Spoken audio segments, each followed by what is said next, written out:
Yavru, onlara aniden ulaştı. Ve bunun suçlusu kendisiydi. Dikkatsizdi. O lanet olası mağaradan çıkıp dereye inmiş, içmeye koşmuştu. Belki de uykudan dolayı dikkat etmemişti. Bütün gece dışarıda, et izindeydi ve daha az önce uyanmıştı. Belki de dikkatsizliği, o havuza giden yolun tanıdıklığından kaynaklanıyordu. Oradan defalarca geçmişti ve orada hiçbir zaman hiçbir şey olmamıştı. Lanet olası çamın yanından aşağı indi. Açık alanı geçti ve ağaçların arasına koştu. Sonra, aynı anda hem gördü hem de kokladı. Önünde, sessizce kollarında oturan 5 canlı varlık vardı. Bunların bazılarını beyaz dişli yavru daha önce hiç görmemişti. Bu, insanlığı ilk kez gördüğü andı. Ama o 5 adam ayağa kalkmadı. Dişlerini göstermedi, hırlamadı. Sadece oturdular. Sessizce, uğursuzca. Yavru da hareket etmedi. Doğasının her içgüdüsü onu vahşice uzaklaşmaya itmeliydi. Ama tam o anda içinde bambaşka bir şey belirdi.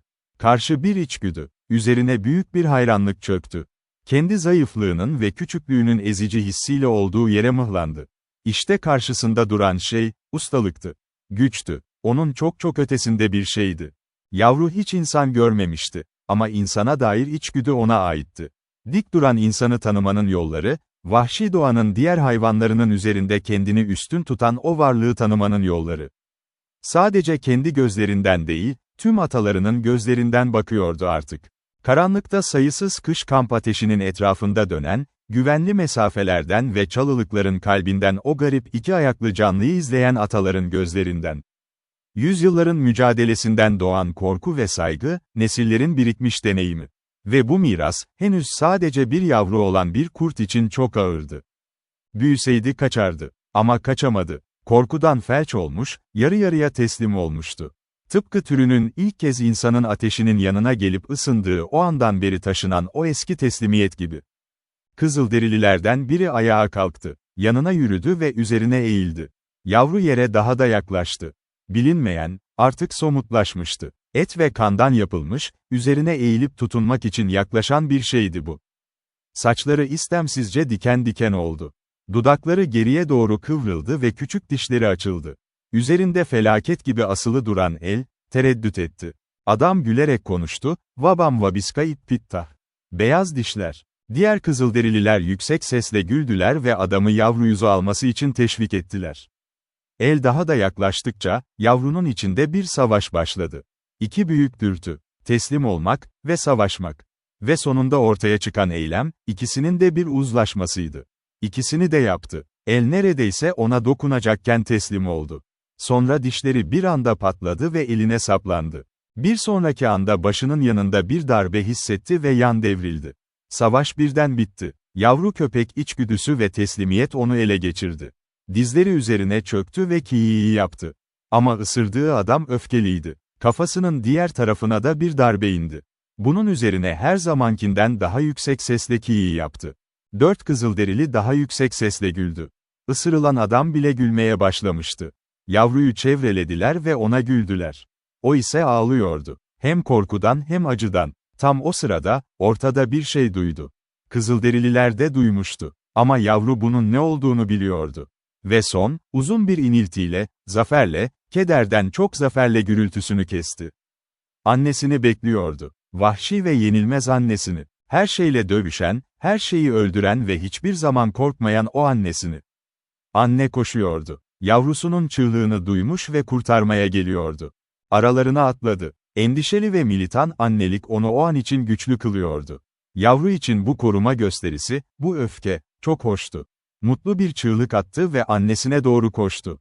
İnsan hayvanlar aceleyle birkaç adım geri çekildi.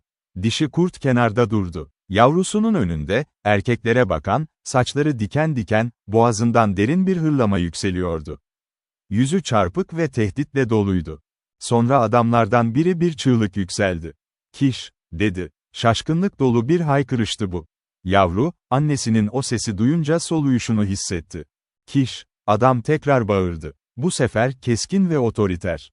Ve sonra, yavru annesini gördü. Korkusuz olan o dişi kurdu. Karnı yere değene kadar çömelen, inleyen, kuyruğunu sallayan, barış işaretleri yapan annesini. Yavru anlayamıyordu. Dehşete düşmüştü. İnsana duyduğu hayranlık tekrar yükseldi içinde. İçgüdüsü doğruydu. Annesi de bunu doğruladı. O da teslim olmuştu. İnsan hayvanlara. Konuşan adam yanına geldi. Elini annesinin başına koydu. Ve o sadece daha da çömeldi. Patlamadı. Patlamakla bile tehdit etmedi. Diğer adamlar da yanına geldi. Onu çevreleyen, hisseden, pençesini okşayan bu hareketler, öfkesini körüklemedi. Onlar çok heyecanlıydı, ağızlarından çok sayıda ses çıkıyordu. Yavru bu seslerin tehlike göstergesi olmadığına karar verdi. Annesinin yanına çömeldi. Hala ara sıra diken diken oluyordu. Ama en iyisi teslim olmaktı. Garip değil, diyordu bir Kızılderili. Babası bir kurt. Doğru, annesi bir köpekti. Ama kardeşim onu bağlamadı mı? Çiftleşme sezonunda ormanda 3 gece. İşte bu yüzden Kiş bir kurt. Kaçışından beri 1 yıl oldu. Gri Beaver, dedi ikinci Kızılderili. Garip değil, Salmon Tong, diye yanıtladı Gri Beaver. O kıtlık zamanıydı. Köpekler için et yoktu. Elini uzattı ve yavruda bıraktı. Ve bu bunun işareti olsun. Yavru elin dokunuşuyla hafifçe hırladı ve el tekrar baskı uyguladı. Bunun üzerine yavru dişlerini kapattı ve yere battı. İtaatkarca. El geri dönerek kulaklarının arkasını ovuşturdu, yukarı ve sırtına aşağı. Bu bunun işareti, diye devam etti Gri Beaver. Açıkça bellidir ki annesi Kiçedir. Ama babası bir kurttu. Bu yüzden içinde küçük köpek ve çok kurt var. Dişleri beyaz olacak ve adı Beyaz Diş olacak. Konuştum. O benim köpeğim. Çünkü Kiş kardeşimin köpeği değil miydi? Ve o kardeşim ölmedi mi? Dünyada bir isim kazanan yavru, yatıp izledi. Bir süre insan hayvanlar ağız seslerini çıkarmaya devam etti. Sonra Gri Beaver boynuna sarkıyan kılıfından bıçağını çıkardı, çalılıklara gitti ve bir çubuk kesti. Beyaz Diş onu izledi. Çubuğu her iki ucundan çentikleyip ham deri ipleri bağladı. Bir ipi annesinin boğazına bağladı. Sonra onu küçük bir çamın yanına götürüp diğer ipi ağacın etrafına doladı. Beyaz Diş de onu takip etti ve yanına uzandı. Salmon Tong'un eli uzandı ve onu sırtüstü çevirdi. Annesi endişeyle izliyordu. Beyaz Diş yine korku hissetti. Hırlamasını tam olarak bastıramadı. Ama saldırmadı. Kıvrılmış ve aralıklı o el karnını şakacı bir şekilde ovuşturdu. Sağa sola çevirdi onu. Bu durum saçmaydı ve hantaldı. Sırtüstü yatmak, bacakları havada. Üstelik öyle çaresiz bir durumdu ki Beyaz Diş'in tüm doğası buna karşı çıkıyordu.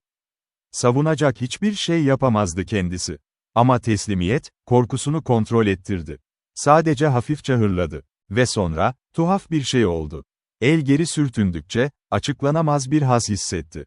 Parmaklar kulaklarının dibine bastırıp dürtükledikçe, o zevkli his arttı. Son bir sürtme ve tırmalamayla adam onu yalnız bıraktığında ve gitti. Beyaz Diş'ten tüm korku sönmüştü. Korkuyu defalarca tanımıştı insanla ilişkisinde. Ama bu, korkusuz dostluğun bir simgesiydi. Adamın dostluğu ve bu dostluk nihayetinde onun olacaktı. Bir süre sonra Beyaz Diş yaklaşan garip sesler duydu. Hemen sınıflandırdı onları. Çünkü insan hayvan sesleri olduğunu anında biliyordu. Birkaç dakika sonra, yürüyüşte tükenmiş kabilenin geri kalanları da geri planda kaldı. Daha fazla erkek, çok sayıda kadın ve çocuk, 40 kişi. Hepsi kamp ekipmanları ve malzemeleriyle ağır yük altındaydı. Ve köpekler de vardı. Yarı yetişkin yavrular hariç hepsi yük taşıyordu. Sırtlarına sıkıca sarılmış çantalarda 20 ila 30 pound arasında ağırlık. Beyaz Diş daha önce hiç köpek görmemişti. Ama onları görünce bildi. Kendi türüydüler. Sadece bir şekilde farklıydılar. Ama aralarında o kadar da fark yoktu. Bir heyecan doğdu. Beyaz Diş diken diken oldu, hırladı ve yaklaşan köpek dalgasının yüzüne sertçe çıktı. Ama bir sonraki anda vücudunda keskin dişlerin acısını hissetti, kendisi de bacaklara ve karnlara ısırıp yırtıyordu. Büyük bir kargaşa koptu. Annesinin dövüşerek hırladığını duyabiliyordu. İnsan hayvanların çığlıklarını, sopanın bedenlere vurma sesini ve vurulan köpeklerin acı çığlıklarını. Sadece birkaç saniye geçti ve tekrar ayağa kalktı.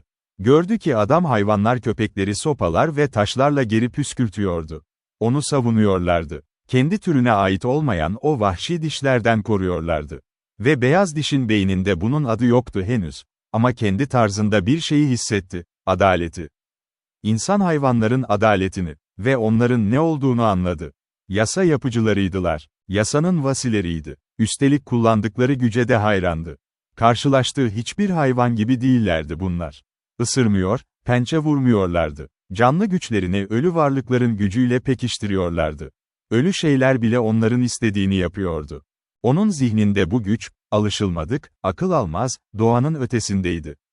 Tanrısaldı. Beyaz diş, tanrılar hakkında hiçbir şey bilemezdi doğası gereği, ama bu insan hayvanlara duyduğu hayranlık, bir dağın zirvesinde iki elinden yıldırım fırlatan bir varlığı gören şaşkın bir yaratığın hissine benziyordu.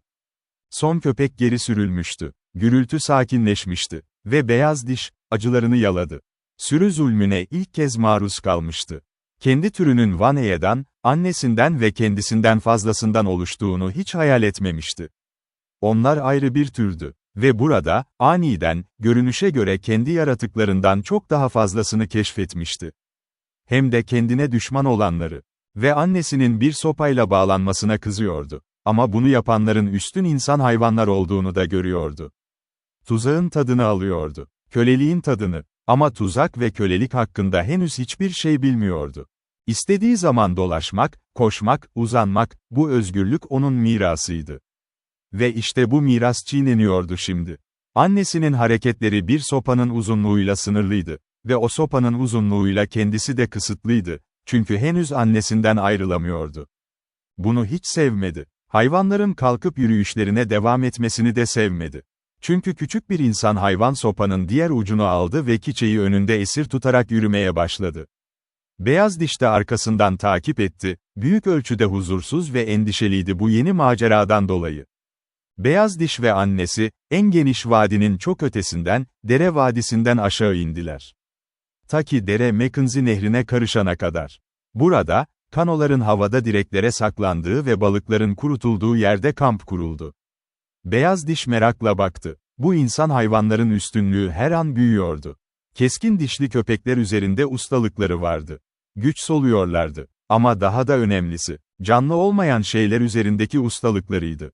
Hareketsiz şeylere hareket katabiliyorlardı. Dünyanın yüzünü değiştirebiliyorlardı. Özellikle onu etkileyen son olaydı.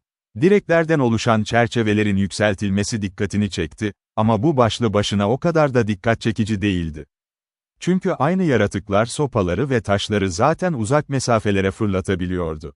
Ama direklerden oluşan çerçeveler kumaş ve deriyle kaplandı, tepe şekline sokuldu.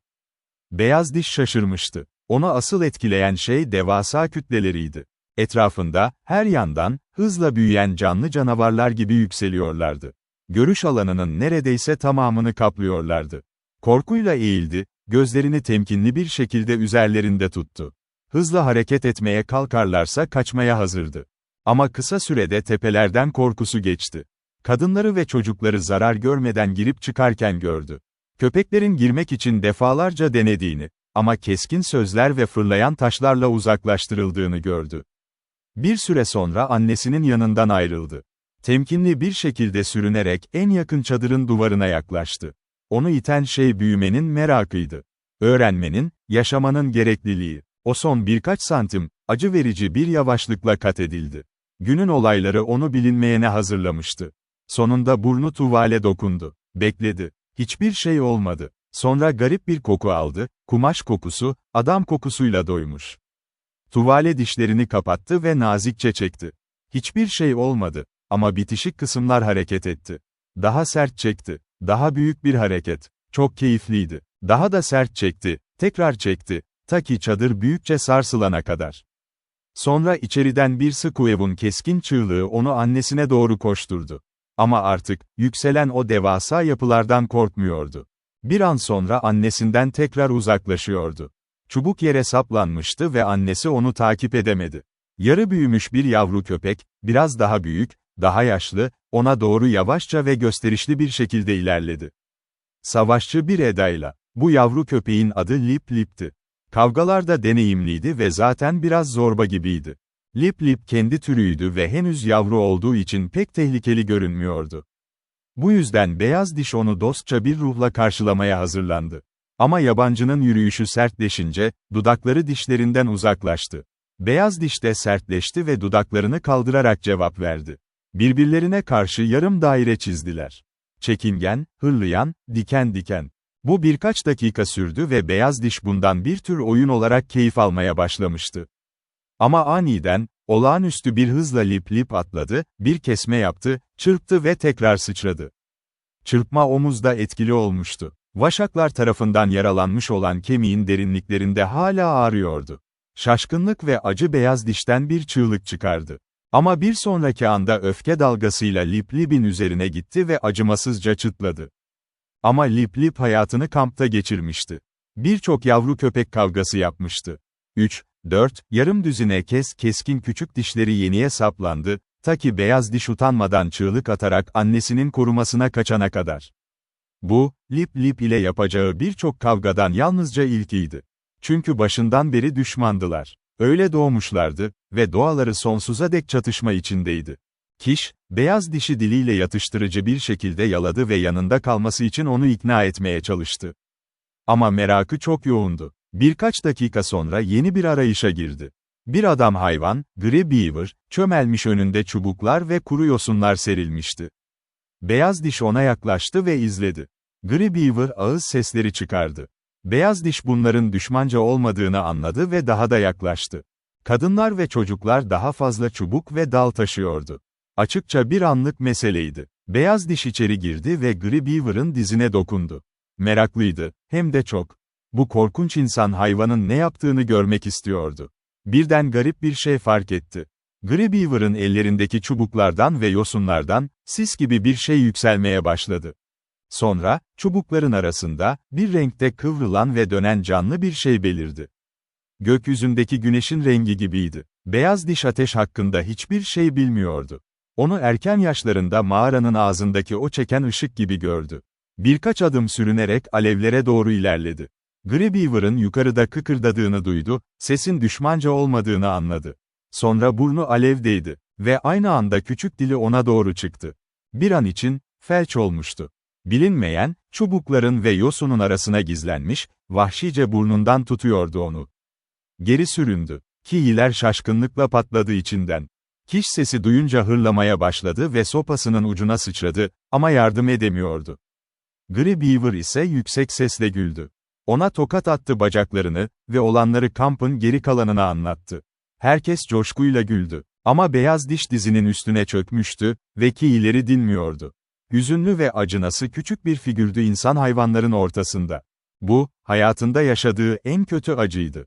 Hem burnu hem de dili yanmıştı. Gri Beaver'ın altında büyüyen o güneş renkli canlı varlık tarafından. Sonsuzca ağladı ve her yeni ağlama, insan hayvanların kahkaha patlamalarıyla karşılandı. Burnunu diliyle sakinleştirmeye çalıştı, ama dil de yanmıştı.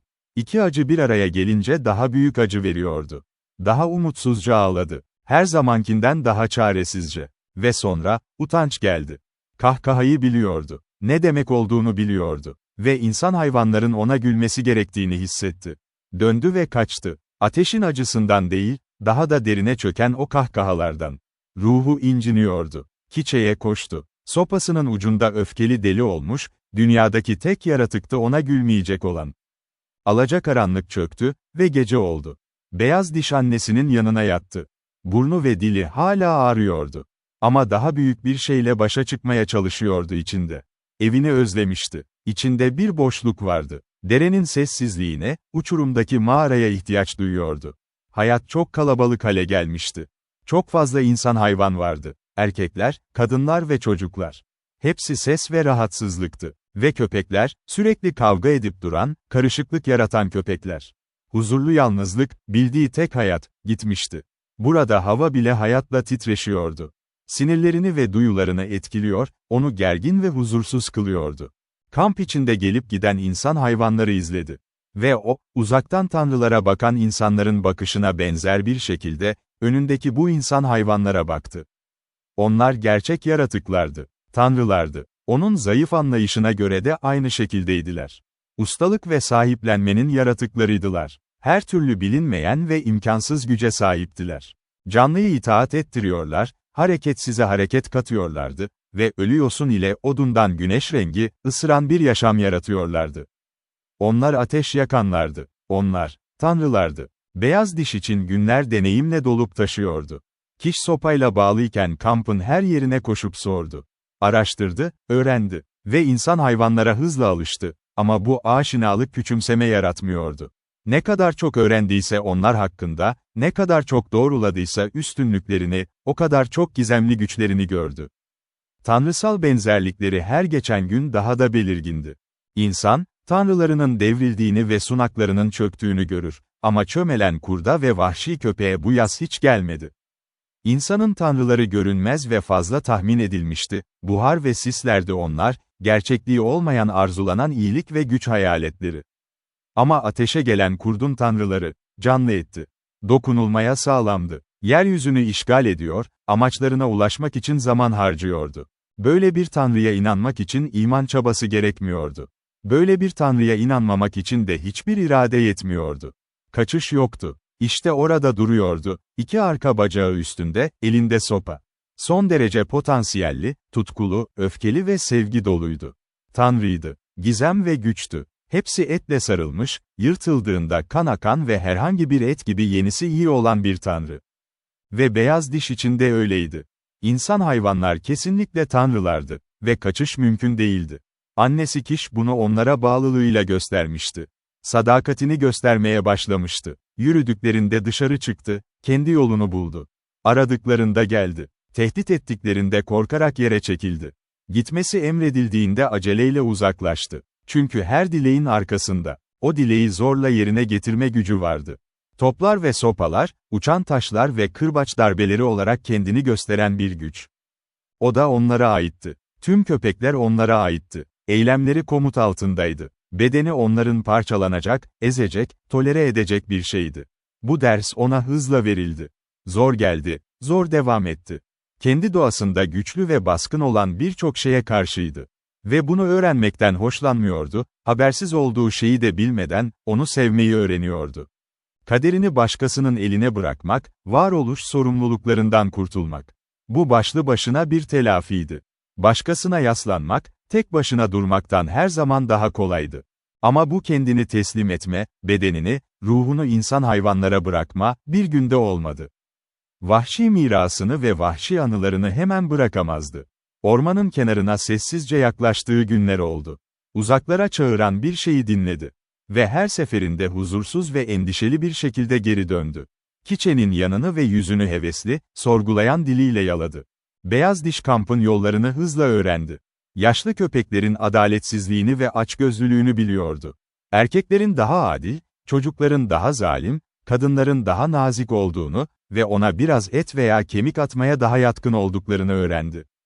Ve 2 ya da 3 acı dolu maceradan sonra şunu da bildi, anneleri olan köpekleri yalnız bırakmak, onlardan mümkün olduğunca uzak durmak. Her zaman iyi bir politikaydı. Ama hayatının gerçek belası Lip Lip'ti. Daha büyük, daha yaşlı ve güçlüydü. Lip Lip, beyaz dişi özel zulüm hedefi olarak seçmişti. Beyaz diş gönüllü savaştı. Ama geride kalıyordu. Düşmanı çok büyüktü. Lip Lip onun için bir kabustu. Annesinden uzaklaştığı her anda zorba kesin olarak ortaya çıkıyordu. Peşinden takip ediyor, hırlıyor, onu azarlıyor ve insan hayvanların yakınında olmadığı bir fırsatı gözetleyerek saldırıyordu. Lip Lip her zaman kazandığı için büyük keyif alıyordu bundan. Bu onun hayattan en büyük zevkiydi. Beyaz dişin en büyük işkencesi haline gelmişti. Ama Lip Lip'in etkisi onu korkutmak değildi. Çok acı çekse de, her zaman yenilse de, ruhu bastırılmamıştı. Ama kötü bir etki ortaya çıktı. Kötü niyetli ve kasvetli oldu. Öfkesi doğuştan vahşiydi. Ama bu bitmek bilmeyen zulüm altında daha da vahşileşti. Neşeli, oyunbaz yavru köpek tarafı çok az ifade buluyordu. Artık oynamıyordu. Kampın diğer yavrularıyla kumar oynamıyordu. Lip Lip izin vermiyordu. Beyaz diş yanlarına geldiği anda Lip Lip üstüne atlıyor, zorlayıp rahatsız ediyor ya da kavga ediyordu. Ta ki onu uzaklaştırana kadar. Tüm bunların etkisi, beyaz dişin yavru köpekliğinin büyük bir kısmını elinden aldı. Ve onu yaşından daha yaşlı tuttu. Çıkış yolu reddedilince, enerjisini oyun yerine başka şeylere harcadı. Kendine çekildi ve zihinsel süreçleri gelişti. Kurnaz oldu. Et ve balıktan payını alması engellendiğinde zeki bir hırsız haline geldi. Zorunluydu. Kendi başına yiyecek buldu ve iyi bir şekilde topladı. Ama çoğu zaman kadınları da bela eden biri oldu. Kampta gizlice dolaşmayı öğrendi. Kurnaz olmayı. Her yerde neler olduğunu bilmeyi. Her şeyi görmeyi, duymayı, mantık yürütmeyi ve kızıltıdan kaçınmanın yollarını bulmayı. Zulmün ilk dönemlerinde ilk gerçekten büyük oyununu oynadı ve ilk intikamın tadını aldı. Kurtlar nasıl insan kamplarından köpekleri çalılıklara çekip parçalamışsa, Beyaz Diş de benzer bir şekilde çenelerinin intikamına çekti, önce geri çekilen Beyaz Diş, dolaylı bir uçuş yaptı. Kampın çeşitli tepelerinin etrafında ve dışında, Lip Lip'e doğru. İyi bir koşucuydu, kendi boyunda herhangi bir yavru köpekten daha hızlıydı. Lip Lip'ten de. Ama bu kovalamacada en iyi performansını göstermedi. Kendini zar zor tutabiliyordu bir adım önde. Lip Lip kovalamacadan ve kurbanının ısrarlı yakınlığından heyecanlanmış, dikkatini ve yerini unutmuştu. Hatırladığında çok geçti. Bir çadırın etrafından en yüksek hızda dönerken, Kiçe'nin üstüne tam hızla çarptı. Kiş çubuk ucunda bağlıydı. Bir çığlık attı Lip Lip ve Kiçe'nin çeneleri kapandı. Bağlıydı ama Lip Lip kolayca kaçamıyordu. Onu bacaklarından yuvarladı. Dişlerini yırtıp kesti tekrar. Sonunda ondan uzaklaşmayı başardığında ayağa kalktı. Kötü dağınıktı. Hem bedensel hem de ruhen yaralıydı. Saçları öne çıkıyor, dişlerin yırtığı tümsekler halinde duruyordu üzerinde. Ağzını açtı ve uzun, kalbi kırık bir yavru çığlığı çıkardı. Ama bunu bile tamamlamasına izin verilmedi. Ortada, Beyaz Diş koşarak dişlerini Lip Lip'in arka bacağına batırdı. Artık savaş kalmamıştı Lip Lip'te. Utanmadan kaçtı. Kurbanı peşinden gidiyordu ve kendi çadırına kadar kovaladı onu. Burada kadınlar yardımına geldi ve Beyaz Diş sonunda sadece bir taş fırtınasıyla geri çekildi. Grey Beaver'ın kaçışının sorumluluğuna karar verdiği gün geldi ve Kiçe'yi serbest bıraktı. Beyaz Diş annesinin özgürlüğünden çok memnundu. Kamp boyunca ona neşeyle eşlik etti. Lip Lip saygılı bir mesafe tuttu. Beyaz Diş diken diken olup sert yürüse de, Lip Lip meydan okumayı görmezden geldi. Aptal değildi. İntikamını almak istiyorsa, Beyaz Diş'i yalnız yakalayana kadar bekleyebilirdi. O günün ilerleyen saatlerinde, Kiş ve Beyaz Diş ormanın kenarına doğru kayboldular. Annesi onu oraya adım adım götürmüştü ve şimdi Beyaz Diş durdu. Onu daha da kışkırtmaya çalıştı. Dere, yuva ve ormanın sessizliği onu çağırıyordu. Birkaç adım koştu, durdu, arkasına baktı. Annesi hareket etmemişti. Yalvararak mızmızlandı ve çalılıklara girip çıktı oyunbazca. Geri koştu, yüzünü yaladı. Ve tekrar koştu. Yine de hareket etmedi annesi. Durdu ve ona baktı. Tamamen yavaşça solan bir niyet ve hevesle, başını çevirip kampa tekrar baktı. Dışarıda onu çağıran bir şey vardı. Annesi de duyuyordu bunu. Ama aynı zamanda o diğer ve daha yüksek çağrıyı da duyuyordu. Ateşin ve insanın çağrısını. Tüm hayvanlar arasında yalnızca kurda verilen çağrıyı. Kurt ve vahşi köpeğe, ki onlar kardeşlerdirler. Kiş döndü ve yavaşça kampa doğru yürüdü. Fiziksel çubuktan çok daha güçlüydü kampın üzerindeki o görünmez tutuş. Okültistik olarak, tanrılar güçlerine tutunuyordu ve onu bırakmıyordu. Beyaz Diş bir huş ağacının gölgesine oturdu ve hafifçe inledi.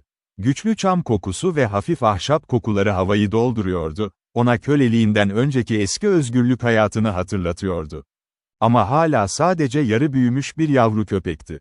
Ne insanın ne de vahşinin çağrısı, henüz tek başına yeterliydi. Kısa hayatının tüm saatleri onu bağlıyordu. Bağımsızlık zamanı henüz gelmemişti. Böylece ayağa kalktı ve üzgünce kampa geri koştu. İki kez durdu, oturdu, inledi. Ve hala derinlerde duyulan çağrıyı dinledi. Ormanın derinliklerinden gelen çağrıyı. Vahşi doğada bir annenin yavrusuyla birlikte süresi kısadır.